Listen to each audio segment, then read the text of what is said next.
नमस्कार नमस्कार, राम राम. खूप मनापासून तुम्हा सगळ्यांचं स्वागत तुमच्या आमच्या पोटभरीच्या कार्यक्रमात, ज्याचं नाव आहे आम्ही सारे खवय्ये आपल्या घरची चव. Sweetness partner Pawak jaggery, banking partner Ambernath, Jai Hind cooperative bank limited, hygiene partner tiger phenyl आणि स्पेशल पार्टनर विको. वा वा वा वा. चला आजच्या भागाला सुरुवात करूया, पण त्याआधी एक तुम्हाला कविता ऐकवतो. माझी नाहीये, नाधो महानोर या कवींची आहे. फार सुंदर कविता आहे. धूर डोळ्यात सोसून, नीट ऐका, धूर डोळ्यात सोसून ती रोज चूल पेटविते, काळवंडलेल्या तव्यावरती सुखाची भाकर थापते.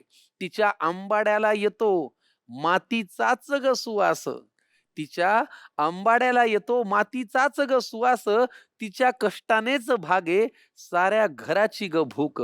राया कितीही कमावं जगी सोन्याचे ग नाणे, राया कितीही कमावं जगी सोन्याचे ग नाणे, आईच्या हातच्या चवी पुढे फिके अमृताचे गाणे. बघा, जगात तुम्ही कुठेही जा, किती पदार्थ खा, मनसोक्त खा, पोट भर खा, घरी आल्यावर जेव्हा आई गरम वरण भात तूप करून वाढते ना, त्याची चव जगात भारी असते. आणि तुम्हाला खरं सांगू का, आईनी काहीही खाऊ घालू द्या, मुलांचं पोटही भरतं, मनही भरतं. आज हे सगळं मी का सांगतोय? आज आपल्याकडे अशीच एक आई येते, जी प्रत्येकच आई आपल्या मुलांना वात्सल्याने भरवते, पण याही आईचा एक प्रवास आहे. ती तिच्या मुलांचा सांभाळ करते आणि त्यांचं पोट भरते. जाणून घेऊया, फार मनापासून त्यांचं स्वागत करूया. अपर्णा कडू यांना विनंती करतो की त्यांनी आपल्या स्वयंपाकघरात यावं. Please welcome. नमस्कार. कशा आहात नमस्कार. अपर्णाजी?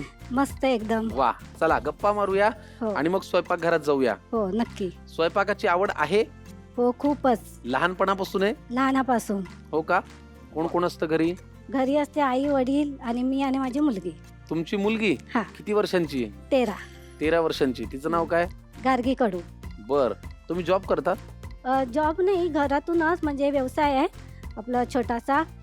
केक बाउलचा मी आता एक्झिबिशनच्या मार्फत व्यवसाय चालू केला आहे आणि घरातून बिर्याणी असं केक वगैरे हे चालू असतं. घरातून बिर्याणी. तुम्ही व्यवसाय करता? हा. बर. आणि साहेब काय करतात? नाही आहे. मिस्टर सोडून गेले. हो. आणि हे किती वर्षांपूर्वी? झाले 2 वर्ष. मग हे तुमच्या मुलीला माहिती आहे की आपली आई आणि बाबा वेगळे राहतात? हो. मग त्याच्यावरती तिचं काय म्हणणं असतं? तिचं म्हणजे पहिलं वाईट वाटत होतं, पण मी त्याच्यातून बाहेर काढलं. म्हणजे रडत बसण्यापेक्षा, ते दुःख कवटाळून ठेवण्यापेक्षा ती पण आज मला सपोर्ट करते. म्हणजे व्यवसायाला आज तिच्यामुळे ती पण म्हणजे एवढ्या व्यवसायामध्ये मला मदत करते, की एक्झिबिशनमध्ये सपोर्ट करतात. ती असली की अजून सपोर्ट करतात. किती छान. हां. एका पॉइंट नंतर आपली मुलं हा आपला आधार असतात. हं. म्हणजे एका बाजूला आयुष्यात काही घडत राहिलं तरी त्या मुलांकडे बघून जगण्याची उमेद हो. येते, उत्साह येतो. बरोबर ना? हो, बरोबर. पण हे कारण काय असं मी विचारू शकतो का? हां, म्हणजे अफेअर होते त्यांचे, त्यामुळे. त्याच्यात फार न शिरलेलं बरं. हो. तुम्हाला खूप असा धक्का बसला असेल ना? हां, धक्का तर बसतो म्हणजे सहजा हे तर असं कळल्यावरती तर धक्का तर बसतोच.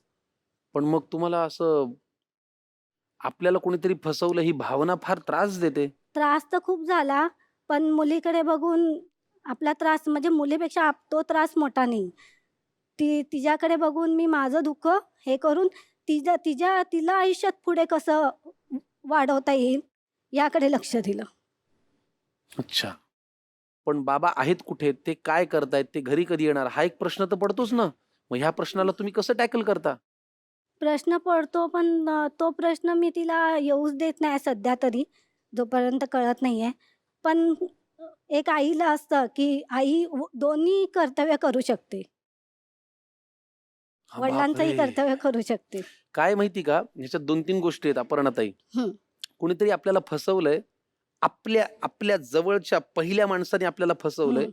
ही भावना पचवून उभं राहायला एक ताकद लागते. आपला जवळचा माणूस आपल्याबरोबर नाही, पण आपल्याला मुलीला वाढवायचंय. ही भावना पचवून आई म्हणून उभं राहायला हिम्मत लागते. हो. आणि ही भावना इथे झी मराठी सारख्या प्लॅटफॉर्मवरती येऊन सगळं जग ऐकणार आहे हे माहीत असूनही सांगायला फार मोठं काळीज लागतं. तर ह्या गोष्टीसाठी तुम्हाला हॅट्स ऑफ आहेत. म्हणजे थँक यू. तुमचं करावं तेवढं कौतुक कमी आहे. तुम्ही तुमच्या आयुष्यातल्या खाजगी प्रसंगांनी खचून जर आतापर्यंत गेला असाल तर माझी खात्री आहे की ह्या क्षणानंतर तुमचा फक्त आत्मविश्वास वाढण्याचाच काळ येईल. कारण हे स्वीकारायला, सांगायला आणि ते स्वीकारून पुढे आनंदाने जगायला फार हिंमत लागते, हिंमत लागते. जी तुम्ही दाखवताय. तर आम्हाला फार कौतुक वाटलं तुमचं. चला Thank you. आपण आता स्वयंपाकघरात जाऊया. हो. वेलकम. चल. या. चला पहिला पदार्थ आपल्याला करायचा आहे उंबराच्या भाजीची आमटी. उंबराची भाजी का उंबराची आमटी? उंबराची आमटी. मग उंबराची आमटी ना. उंबर म्हणजे ते झाडाला छोटे छोटे उंबराच्या झाडाचं उंबर हे फळं येतात. हो. हा. अरे ते फार भारी लागतं. हो लहानपणी आम्ही खूप उंबर खाल्लेत. वा, उंबराची आमटी का? हो.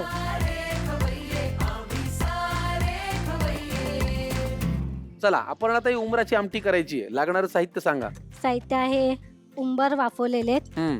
कांदा घेतलाय, टोमॅटो आहे, कढीपत्ता आहे, मोहरी आहे, लसूण, जिरे, गरम मसाला, हळद, लाल मिरची, मीठ आणि कोथिंबीर.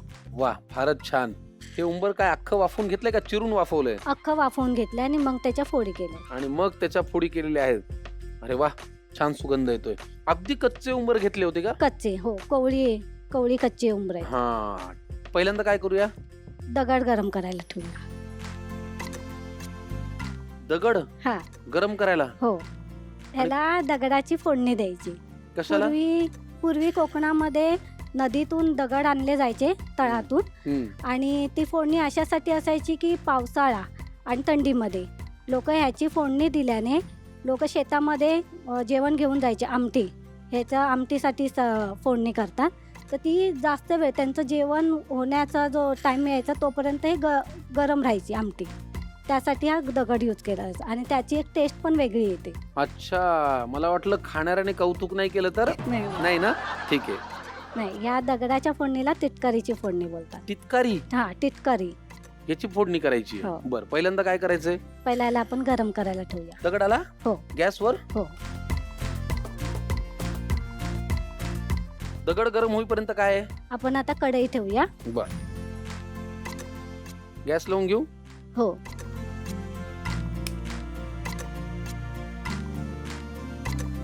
काय करायचंय? आता त्याच्यात तेल घालूया बर.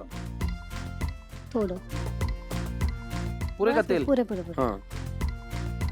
दगडाला काही उलट पालट करायचंय का? नाही. एका बाजूनीच? हा, नाही तो पूर्ण होतो गरम. अच्छा, ठीक आहे. दगडाची फोडणी पहिल्यांदाच पाहिली बाबा मी. चला ह्याच्यात आता काय घालायचंय? मोहरी घालूया. बर.